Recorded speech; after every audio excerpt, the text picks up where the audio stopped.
મને અંદરથી વિચારે કે સપનું આવ્યું હતું એ ભગવાન કે તું દ્વારકા તારે હાલીને આવવાનું છે અને ગૌ માતાને લઈને આવવાનું છે અને 21 ગૌ માતાને લઈને આવવાનું છે.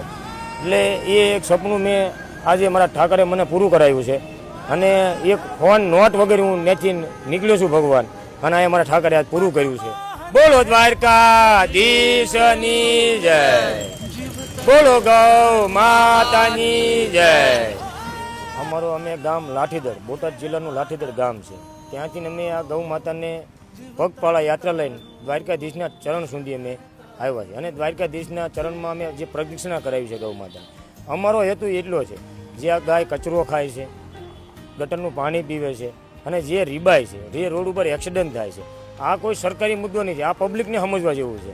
પબ્લિક સમજશે તો આ જે રોડ ઉપર છે જે ગૌ માતા છે એની એક કોઈક ગાયને રોટલો નાખશે, કોઈ નીણનો પૂળો નાખશે તો એનું સંરક્ષણ થઈ રહેશે. અને એક તો મેન છે યુવા જાગૃતિ.